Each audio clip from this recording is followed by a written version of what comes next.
ចំពោះកូនគ្រប់រូបត្រូវស្រឡាញ់ឪពុកម្ដាយរឿងនេះនិយាយអំពីគ្រួសារមួយដែលមានកូនពីរនាក់ម្នាក់ឈ្មោះថាវិសាលម្នាក់ទៀតឈ្មោះថាចន្ទ្រាដែលបង្ហាញពីក្តីស្រឡាញ់និងការគោរពចំពោះឪពុកម្ដាយរបស់ពួកគេនៅពេលដែលឪពុករបស់ពួកគេឈឺធ្ងន់ហើយរឿងនេះក៏បង្ហាញពីរបៀបដែលកូននឹងអាចជួយឪពុកម្ដាយនៅពេលដែលមានការលំបាកនិងសារៈសំខាន់នៃក្តីស្រឡាញ់នៅក្នុងក្រុមគ្រួសារដូច្នេះចង់ដឹងថារឿងនេះមានដំណើរដើមតងយ៉ាងណានោះយើងទៅស្ដាប់តាក់ទងទៅនឹងប្រវត្តិរឿងនេះទាំងអស់គ្នានៅក្នុងភូមិតូចមួយនៅជីក្រុងមានគ្រួសារមួយដែលរស់នៅជាមួយគ្នាដោយសុខសាន្តពួកគេមានកូនពីរនាក់គឺបងប្រុសឈ្មោះថាវិសាលឯប្អូនស្រីឈ្មោះថាចន្ទ្រា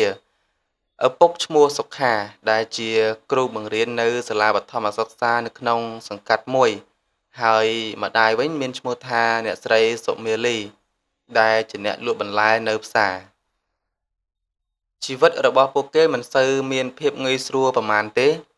ដោយលោកសុខានិងអ្នកស្រីសុមាលីនឹងធ្វើការយ៉ាងលំបាកដើម្បីចិញ្ចឹមកូននិងផ្គត់ផ្គង់គ្រួសារពួកគាត់ត្រូវក្រោកពីព្រលឹមនិងដេកយប់ជ្រៅដើម្បីធានាថាកូនទាំងពីរមានអាហារគ្រប់គ្រាន់និងបានទៅសាលារៀន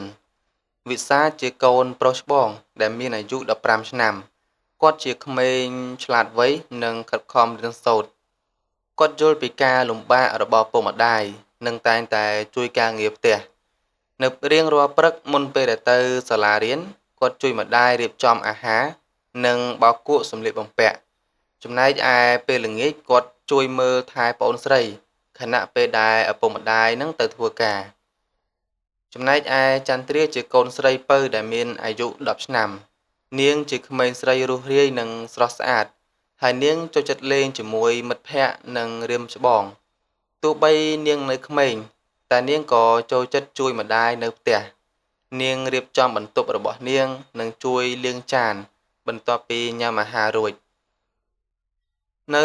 ថ្ងៃមួយលោកសុខានឹងគាត់ក៏បានធ្លាក់ខ្លួនឈឺធ្ងន់គាត់មិនអាចទៅធ្វើការបាននិងត្រូវសម្រាកនៅផ្ទះគាត់បានបាត់បង់ប្រាក់ចំណូលមួយផ្នែកហើយគ្រួសាររបស់ពួកគាត់នឹងក៏ជួបការលំបាកផ្នែកហិរញ្ញវត្ថុចំណែកឯអ្នកស្រីសុមាលីក៏ត្រូវធ្វើការកាន់តែច្រើនដើម្បីផ្គត់ផ្គង់គ្រួសារពេលដែលវិសាលគាត់ឃើញការលំបាករបស់ឪពុកម្ដាយគាត់ក៏បានសម្រេចចិត្តថារកការងារធ្វើក្រៅម៉ោងបន្ទាប់ពីចេញពីសាលារៀនហើយគាត់បានចាប់ផ្ដើមជួយលក់កាសែតនៅផ្លូវកាត់មុខសាលានិងជួយអ្នកជិតខាងដាំបន្លែនៅក្នុងសួនច្បារតូចៗហើយប្រាក់ដែលគាត់រកបានគាត់បានយកទៅឲ្យម្ដាយដើម្បីជួយទិញថ្នាំសម្រាប់ឪពុកឈឺចំណែកឯចន្ទ្រាវិញនាងក៏ចង់ជួយផងដែរហើយនាងបានចាប់ផ្ដើមគូររូបស្អាតៗនិងធ្វើកាតមួយចំនួនសម្រាប់ឪពុកនាងដើម្បីឲ្យគាត់មានអារម្មណ៍ល្អហើយនាងក៏បានជួយធ្វើការងារផ្ទះកាន់តែច្រើនដូចជាការបោសសម្អាតផ្ទះនិងជួយរៀបចំអាហារជាមួយបងប្រុសមានថ្ងៃមួយនោះអ្នកជិតខាងនឹងក៏បានកត់សម្គាល់ពីភាពល្អឥតខ្ចោះរបស់កូនទាំងពីរពួកគេបានជួយរៀបចំពិធីតូចមួយសម្រាប់គ្រួសារនេះគឺដើម្បីជួយបរិច្ចាគប្រាក់កាសព្យាបាលលោកសុខានឹងឯងនៅពេលនោះអ្នកស្រីសុមាលីគាត់មានអារម្មណ៍ថារំភើបជាខ្លាំងនិងបានសួរកូនថាហេតុអ្វីបានជាពួកគេល្អម្ល៉េះចំណែកឯវិសានឹងក៏បានឆ្លើយថាពួកយើងគ្រាន់តែធ្វើអ្វីដែលកូនល្អគួរតែធ្វើពេលឪពុកម្ដាយលំបាកពួកយើងត្រូវតែជួយកូនគ្រប់រូបត្រូវស្រឡាញ់ឪពុកម្ដាយព្រោះពួកគាត់បានលះបង់អ្វីគ្រប់យ៉ាងសម្រាប់ពួកយើងឯចន្ទ្រាក៏បានបន្ថែមទៀតថា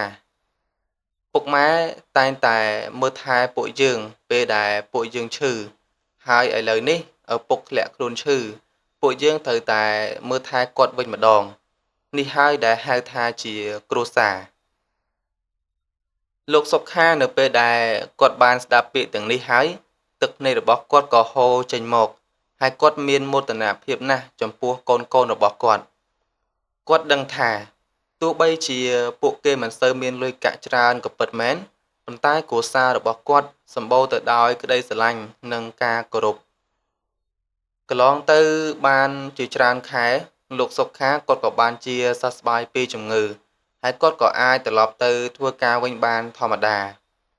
ហើយគ្រួសាររបស់ពួកគេក៏បានរឹងមាំជាងមុនដោយសារតែបទពិសោធន៍ទាំងអស់នេះវិសានិងចន្ទ្រាក៏បន្តជួយឪពុកម្ដាយរបស់គេនឹងដោយក្តីរីករាយពួកគេយល់ថាការស្រឡាញ់និងការគោរពឪពុកម្ដាយគឺជាការទទួលខុសត្រូវនិងកិត្តិយសដ៏អស្ចារ្យរឿងនេះបង្រៀនយើងថាកូនគ្រប់រូបត្រូវស្រឡាញ់ឪពុកម្ដាយមិនមែនដោយសារតែជាកាតព្វកិច្ចទេប៉ុន្តែដោយសារពួកគាត់ស័ក្តិសមនឹងទទួលបានការស្រឡាញ់និងការថែរក្សាមកពេញពេលយើងស្រឡាញ់និងយកចិត្តទុកដាក់ចំពោះឪពុកម្ដាយយើងកំពុងបង្ហាញ